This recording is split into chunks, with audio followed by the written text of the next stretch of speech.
out here in the middle of the woods.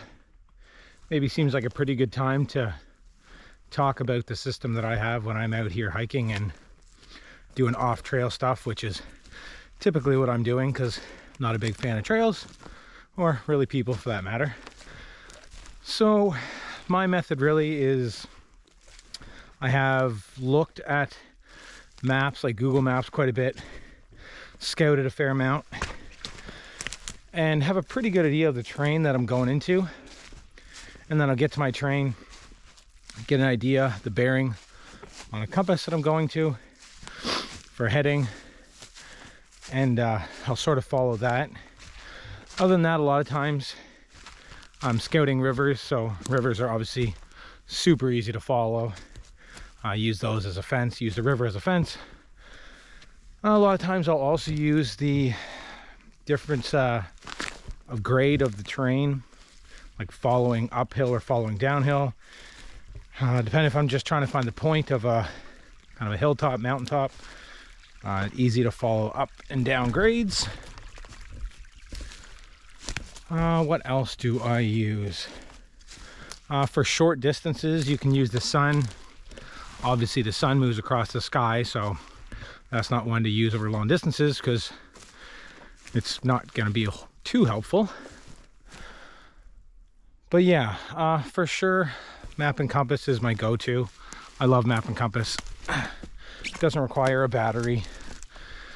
Doesn't require any kind of signal that your phone. Phone's great for finding your exact location. But map and compass all the way. Yeah, can't beat it. Terrain is nice, like I said.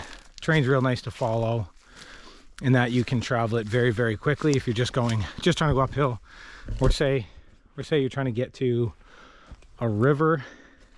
Obviously it's going to be the bottom of some kind of valley or lowering in altitude, so that one's always really easy to kind of follow and figure out. But yeah, for me there's absolutely nothing that beats going off trail like I'm doing right here. You know, you get some heavy duty bushwhacking,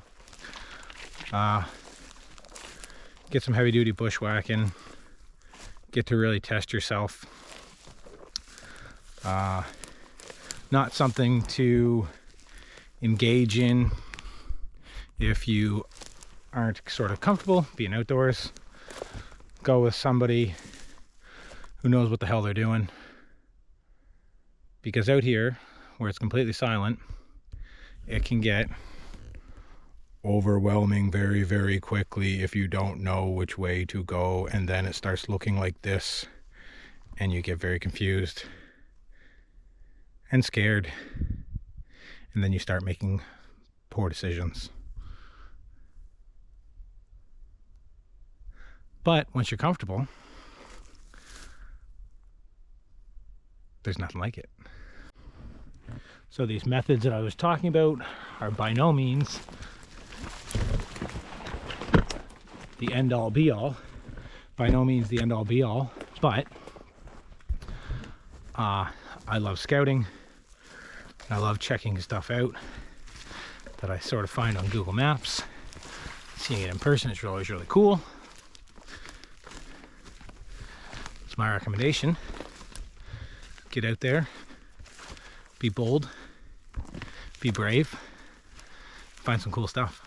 I think something else worth mentioning for sure is, as you get out here in the wilds, way off trail, you are probably gonna find game trails.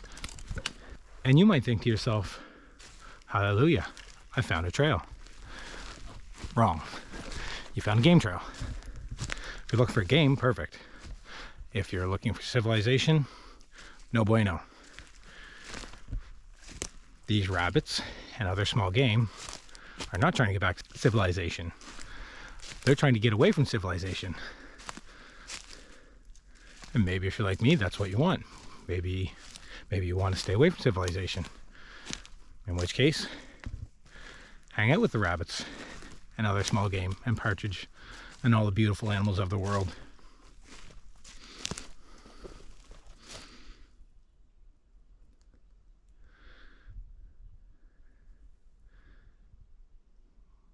I hope you hear that. It's peace.